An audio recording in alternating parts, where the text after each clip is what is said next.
हम तो परेशान हो गए हैं क्योंकि उनको लग रहा है कि पीटीआई के बाद पीडीएम की बारी है। यही बात तो हम कर रहे थे, कब से कर रहे थे कि पीडीएम जो है वो तो अपने वजन से गिरेगी। भुट्टो साहब ने एक बकायदा ऑफिशियल जो हुक्मनामा है उसके जरिए आईएसआई के अंदर पॉलिटिकल सेल का कयाम किया। लगता तो ये है कि ये डिफेंस मिनिस्टर पाकिस्तान के नहीं बल्कि भारत के हवाले से बात करते हैं, अजीब बात करते हैं। अस्सलाम वालेकुम नाज़रीन, आप सियासत डॉट पी के देख रहे हैं। सौरभ बरकत आपसे मुखातिब है। इस वक्त हमारे साथ अब्दुल्ला गुल साहब मौजूद हैं, पाकिस्तान के प्रोमिनेंट पॉलिटिशियन हैं और पाकिस्तान के साबिक आईएसआई चीफ जनरल हमीद गुल साहब के बेटे हैं। अब्दुल्ला साहब सर अस्सलाम वालेकुम। वालेकुम अस्सलाम, बहुत शुक्रिया आपका। अब्दुल्ला साहब मौजूदा जो पाकिस्तान के डिफेंस मिनिस्टर हैं, जाहिर है इनके पास अहम तरीन मिनिस्ट्री है। वो ये कह रहे हैं कि पाकिस्तान की एस्टेब्लिशमेंट 2019 में उन्हें ऑफर्स करती रही कि इमरान खान की हुकूमत हम गिरा देते हैं, और एक हाजिर सर्विस जनरल ने उन्हें बाकायदा से बुलाया भी पिंडी में और मुलाकात भी हुई है। इस बारे में आपके पास क्या इतलात है? देखें, जहां तक इल्जाम तराशियां हैं वो करते रहते हैं, इन लोगों की आदत होती है। सियासतदान बहुत सारी बातें करते रहते हैं। जब हुकूमत में होते हैं कुछ और बात होती है, जब रिटायर हो जाते हैं या ऑपोजिशन में चले जाते हैं तो फिर कुछ और बातें हो जाती हैं। ये सियासत का हिस्सा है। इसी के आप ऊपर कहते हैं दुनिया में कोई पहली दफा नहीं है। ये अब्दुल्ला दुनिया साहब, में भी बहुत ये सारे इल्जामात सियासत लगते का रहते हिस्सा हैं। नहीं है सर, ये हमारी एक लाइन है। इस लाइन को वो आगे बढ़कर कह रहे हैं और बाकायदा से पाकिस्तान के अहम तरीन शख्सियात पर इल्जाम लगा रहे हैं। वो डिफेंस मिनिस्टर हैं, ऑपोजिशन लीडर नहीं है। तो क्या ख्वाजा साहब झूठ बोल रहे हैं? ख्वाजा साहब जो है सच कब बोला उन्होंने, पहली बात यह है। और फिर दे देना नाम, ख्वाजा साहब क्यों नहीं केस ले जाए, मेरे ख्याल है बहुत अच्छी बात है। अगर इसमें देखें, अगर इसमें सच्चाई है तो ख्वाजा साहब को मैं ये कहूंगा कि आप जो है वो फौरन से पहले केस लेके जाएं। और पहली बात यह है कि जब उनको ये ऑफर हुई थी तो उस टाइम पे उन्होंने क्यों नहीं बोला।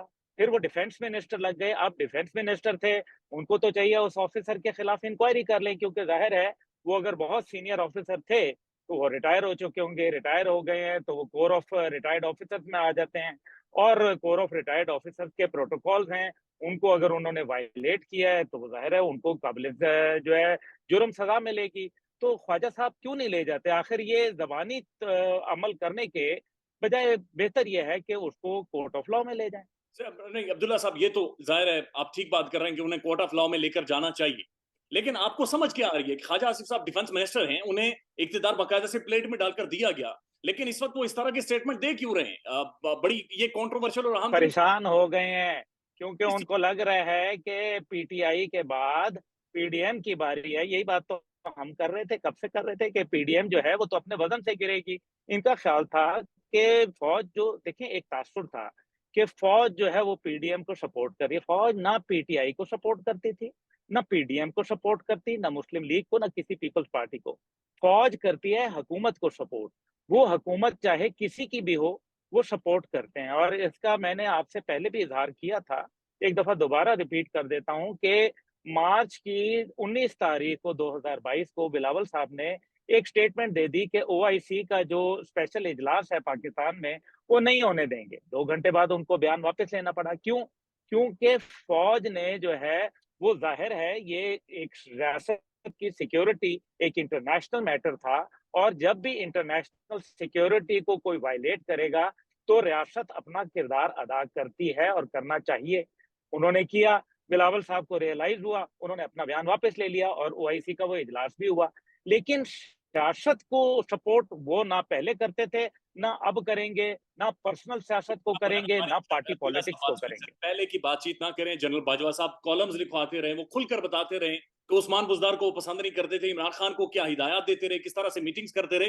तो वो तो एक कॉन्टेक्ट सबके सामने है ना, वो तो जनरल बाजवा साहब खुद कहते रहे, कॉलम्स जी लिखवाते। जी जी, मैंने कब उसको जस्टिफाई किया है? मैं तो कह रहा हूं तो कि यानी किरदार तो रहा है कोई इसमें। भी अगर ऐसा काम अब्दुल्ला करता साहब, है। इसमें तो कोई दो राय नहीं है कि इक़्तिदार तो रहा है, यानी इनका जो इंक्रोचमेंट पॉलिटिक्स में है वो तो रही है। लेकिन सर, इस वक्त जो पाकिस्तान की मौजूदा एस्टेब्लिशमेंट है, वो कहां पर स्टैंड करती है? वो वहीं स्टैंड करती है जहां भुट्टो साहब छोड़ के गए थे। भुट्टो साहब ने एक बकायदा ऑफिशियल जो हुक्मनामा है उसके जरिए आईएसआई के अंदर पॉलिटिकल सेल का कयाम किया। वो ना माजी की हुकूमतों ने खत्म किया और ना मौजूदा ने खत्म किया। तो जो उनका किरदार एज पर आईने पाकिस्तान है वो अपना पहले भी इदार करते रहे और अब भी कर रहे हैं। अब्दुल्ला साहब, बराए मेहरबानी आप बता सकते हैं कि एज पर आइन एजेंसीज का कौन सा किरदार होता है? एज पर आइन मैं आपको ये बता रहा हूँ ना, सदारती हुक्मनामा जो है, नहीं, क्या वैसे एज जो पर आइन कौन हुक्मनामा सा है होगा वो अगर? सदर पाकिस्तान जी, मैं यही गुजारिश का आप जरा आइन पे पढ़ें, उसको पढ़ें कि जो फौज का ओथ है वो कहता है कि we will act according to the will of the nation. और जो बाकी सिविल सर्विसेज का ओथ है वो कहता है कि we will act according to the will of the government. ये आईने पाकिस्तान में लिखा है, मैंने तो नहीं लिखा। और फिर सदारती हुक्मनामा जो है जब जारी होता है तो क्या वो आइन के हिस्से और आइन के हिसाब से जारी नहीं होता? अगर वो आइन के मुनाफी हो तो सदारती हुक्मनामा कैंसिल हो जाता होता है। तो सर अगर अगर चलें ठीक है, सदारती हुक्मनामे को भी सामने रखें और आइन की जो तशरीह आपने की है अगर उसको भी सामने रखें, तो इस वक्त सर जो सियासी अदम इस्तेकाम है इस कदर बढ़ गया है, पोलराइजेशन इस कदर बढ़ गई है, आपको नहीं लगता कि एजेंसीज को फिर ऐसा रोल प्ले करना चाहिए था कि जहां पर सबको बिठाते, सारे स्टेक होल्डर्स बैठते और बैठकर मुल्क आगे चलता, एक डायलॉग हो? देखें, बहुत कोशिश की गई। क्या बाजवा साहब नहीं बैठे थे आरिफ अलवी साहब के साथ मिलके? क्या दीगर जगहों के ऊपर नहीं बैठे? क्या सलमान साहब जो है उनको मौका नहीं दिया गया कि वो आए और मुलाकात करें और बात करें, बैठें? और मल्टीपल चैनल जो थे वो इख्तियार किए गए। नतीजा क्या निकला? क्या माजी के अंदर राहील शरीफ साहब ने, जब इमरान खान साहब ने 126 दिन का धरना दिया हुआ था, तो उस टाइम पे कौन दरमियान में इंटरवीन किया था लेकिन इमरान सर खान इस साहब क्यों और ये ताहिर अल कादरी क्यों साहब से? क्यों खामोशी है? जब इमरान खान खुलकर कह रहे हैं कि दूसरी तरफ बातचीत करे, वो बाकायदा आर्मी चीफ साहब का नाम लेकर कहते हैं कि मैं उनसे बात करना चाहता हूं, लेकिन दूसरी तरफ से खामोशी है, ये क्यों है? दूसरी तरफ से खामोशी नहीं है। कोई भी इंसान मेरे ख्याल में अगर समझदार हो, एक तरफ आप उनको गालियां दें, एक तरफ आप उनके ऊपर झूठे इल्जाम लगाएं, और आप ये समझें कि वो आगे से जो है वो दूसरा गाल पेश करेंगे और कहेंगे जी ठीक है, आपने 9 मई का वाकया करा के आपने बगावत कराने की कोशिश की। आज तो वजीर आजम पाकिस्तान ने ये बात कर दी है, किसी और ने नहीं कही। तो फिर आप एक तरफ बगावत करवाना चाहें और दूसरी तरफ आप कहें कि हम बातचीत करना चाहते हैं। बातचीत किस बुनियाद के ऊपर? पहले तो ये समझा जाए कि किस बुनियाद के ऊपर, वो क्या वो बात बातचीत की जाए जो 2018 से पहले की बातचीत थी, जिसके अंदर 28 सीटों को जो है 116 जो है वो चली गई थी? क्या वो बातचीत चाहते हैं? वो तो नहीं होगा। अभी जो इस टाइम पे मौजूदा क़यादत है वो एज पर लॉ चलती है और वो बिल्कुल उन्होंने सही रास्ता इख्तियार किया हुआ है। उन्होंने पाकिस्तान की रियासत को, पाकिस्तान को बचाना है। पाकिस्तान के अंदर जो मौजूदा सिक्योरिटी और फाइनेंशियल सिक्योरिटी की सूरत हाल है उसको बेहतर करना है। ये उनकी प्रायोरिटीज हैं। इमरान खान साहब या पीटीआई या कोई और आदमी अगर बात करना चाहता है और वाकई पाकिस्तान के इस्तेहकाम के लिए और इत्तेहाद के लिए और मोहब्बत के लिए बात करना चाहता है, तो मेरा नहीं ख्याल कि कोई भी उनको इनकार करेगा। आप नहीं समझते कि बहरहाल अगर आपने मुआशी तौर पर आगे बढ़ना है, जिस बात की आपको तलकीन आईएमएफ भी कर रहा है, इंटरनेशनल डोनर्स भी कर रहे हैं, फ्रेंडली कंट्रीज भी कर रही हैं, at the end of the day आपको बैठना पड़ेगा, at the end of the day एक दूसरे की सुननी पड़ेगी और इसी तरह से मुल्क आगे बढ़ेगा। लेकिन अगर ये सारा एक जो मामला है, ये जो जो कुड़मस है, जो जो सिंह फंसे हुए हैं, ये अगर बरकरार रहे तो अदम इस्तेकाम मुल्क के अंदर बरकरार रहेगा और जिसकी वजह से एक दहशतगर्दी भी अब नजर आ रही है मुल्क में। आईएमएफ तो कहता रहता है, आईएमएफ क्या माजी में नहीं कहता रहा था? आईएमएफ और वर्ल्ड बैंक जो है वो तो बहुत ये चाहते हैं कि किसी सूरत पाकिस्तान जो है वो अपनी अस्करी कुव्वत को जो है वो कम कर ले। तो क्या पाकिस्तान मान गया? क्या माजी में मान गया या अब मान गया? तो ऐसा तो नहीं होता। हमारी अपना भी तो कानून है। आईएमएफ के साथ साथ क्या पाकिस्तान का कानून नहीं है? क्या दुनिया ने, ये जो अमेरिका है, आखिर बावजूद इतनी सब के, अमेरिका ने क्यों नहीं पाकिस्तान के मामलात के ऊपर इस सारे मामले पे क्यों नहीं बात की? क्योंकि 9 मई के वाकयात जो थे वो बकायदा स्टेट के खिलाफ थे। वो पाकिस्तान को जो है वो डिस्टेबलाइज करने की एक साजिश थी और जिसके अंदर मगरबी कुव्वतों की ईमा शामिल थी। इस बात का बकायदा जो है वो सबूत और जो शवाहिद मौजूद हैं, जिनको ऑलरेडी दफ्तर खारजा जो है वो भेज चुके हैं दीगर ममालिक में। ये बात जरूर है कि पाकिस्तान के अंदर देखे ना, बात यह है कि हमें सबको मिल बैठ के करना चाहिए। ठीक है ना? अगर बात यह है कि अगर इसको मंतकी तौर पर देखा जाए तो मेरे ख्याल में हर समझने वाला आदमी ये फैसला करेगा कि अगर उसके पास 4 सूबों की हुकूमत हो, कश्मीर की, जीबी की, पंजाब की, केपी की और सेंट्रल में सीटें हों, तो और फिर पीडीएम जैसी निकम्मी हुकूमत हो, तो फिर उसको क्या करना चाहिए? उसको यही करना चाहिए कि वो इंतजार करे और वेट फॉर टर्न करे और उसके बाद अपना साबित करे। फिर 99% पीटीआई के लोगों ने, रहनुमाओं ने ये बात, आप भी जानते हैं और मैं भी जानता हूं और आवाम भी जानती है, कि उन्होंने मना किया कि आप ये ना काम करें इकदाम, लेकिन खान साहब ने नहीं माना और ये इकदाम किया। तो क्या ये जमहूरी अमल था?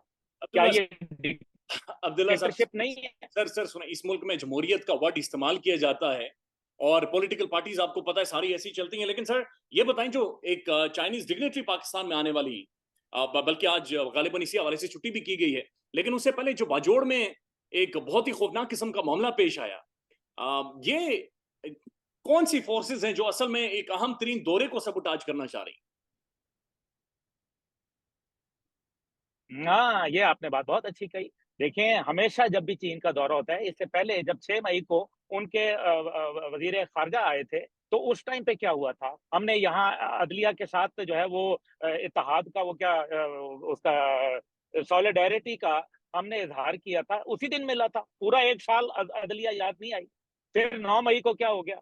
फिर उससे पहले भी जब भी चाइनीज़ आए, ये इंटरनेशनल फोर्सेस है, लोगों को पाकिस्तान की लुक ईस्ट पॉलिसी पसंद नहीं आ रही, लोगों को जनरल आसिम मुनीर का जो है ईरान का 2 रोज़ा दौरा पसंद नहीं आ रहा, लोगों को ईरान के साथ, अफगानिस्तान के साथ, रशिया के साथ बार्टर ट्रेड की बात पसंद नहीं आ रही, लोगों को पाकिस्तान के एटमी हथियार तल्फ ना करने के लिए जो उन्होंने बड़ी कोशिश की, पाकिस्तान ने रिजेक्ट कर दिया, वो उनको पसंद नहीं आ रहा। लॉन्ग रेंज मिसाइल, यही ख्वाजा आसिफ ने जो सॉरी इसहाक डार ने बयान दिया था कि वो लॉन्ग रेंज मिसाइल पाकिस्तान के तल्फ करना चाहते हैं, जबकि इंडिया को तो हमारे शॉर्ट रेंज और मीडियम रेंज पर चलते हैं, तो फिर लॉन्ग रेंज तिल अवीव को पर जाते हैं ना। बात तो ये है, इसलिए cat is out of bag. सीधी सी बात है कि तमाम फोर्सेस जो हैं उनको मालूम है कि कंटेनमेंट ऑफ चाइना के लिए जरूरी है कि उसको पाकिस्तान के जरिए जो एक लैंड रूट मिला है, जो गवादर तक एक्सेस करता है, जो सेंट्रल एशिया तक जाता है, उसको किसी तरह से तोड़ दिया जाए,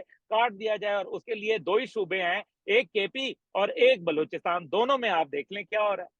बहुत जबरदस्त तजिया आपने किया है, लेकिन अब्दुल्ला साहब, आप नहीं समझते कि फिर ऐसे हालात में डिफेंस मिनिस्टर साहब को ऐसी कंट्रोवर्शियल बात नहीं करनी चाहिए थी, जिससे सियासी अदम इस्तेकाम और ज्यादा फैले और एक डिबेट शुरू हो जाए एक अलग? लगता तो ये है कि ये डिफेंस मिनिस्टर पाकिस्तान के नहीं बल्कि भारत के हवाले से बात करते हैं, अजीब बात करते हैं। इनको जरा थोड़ा सा एहतियात करना चाहिए कि डिफेंस मिनिस्टर ऑफ पाकिस्तान है। पाकिस्तान के शोहदा जो है वो रोजाना हम देख रहे हैं शहीद हो रहे हैं, सिविलियन भी शहीद हो रहे हैं, फौजी भी शहीद हो रहे हैं, ये कोई सहाफी भी शहीद हो रहे हैं। ये तो बड़ा अफसोसनाक बात है। और ये ख्वाजा आसिफ क्या पहले ही इस किस्म के अजीबो गरीब गुफ्तगू नहीं करते रहे क्या? जब ये पिछली जब इनकी हुकूमत खत्म हुई है, क्या उसके बाद इन्होंने ऑल फॉल जो है वो नहीं इन्होंने बातें की? तो मेरे ख्याल में it is time that he should come to his senses, हाँ, otherwise he will be brought to senses. Abdullah साहब, आखिरी सवाल आपसे पूछेंगे। सर, आप बहुत ही अहम तरीन पावर कॉरिडोर्स के बड़े करीब समझे जाते हैं और जाहिर होना भी चाहिए, पाकिस्तान के एक अहम तरीन पर्सनैलिटी हैं आप। तो आपने सर कभी कोई कोशिश की कि जो गैप आ गया है पॉलिटिशियंस और इदारों के बीच में, उसे किसी तरह से ब्रिज किया जाए, कोई बातचीत शुरू करवाई जाए? देखिए जी, कोशिश हर को करनी चाहिए। मैं जिस शख्सियत का बेटा हूँ, मेरा काम किसी के साथ फेवरेटिज्म नहीं है। मैं बड़े दिल से सबके साथ चलता चाहता हूँ, मैं उलमा के साथ भी जाता हूँ, मैं हर मसलक के साथ भी बैठता हूँ, हर मज़हब के साथ भी बैठता हूँ, और अल्लाह का शुक्र है इसके अंदर मुझे इज़्ज़त मिलती है। लेकिन मेरा काम जो है वो अपनी कोशिश करना है। बाकी ज़ाहिर है अरबाब इख्तियार के बश में है बाकी बातें, वो तो अरबाब इख्तियार जो है वो जैसा चाहेंगे वो होगा। लेकिन कोशिश मेरी आज भी यही है, कल भी यही थी, लेकिन पाकिस्तानियत का अलम बुलंद करेंगे, अमन की फ़िज़ा को कायम करेंगे, तो बिल्कुल मैं दामे दरमे कदमे सुखने हाज़िर हूँ हर किस्म के काम के लिए।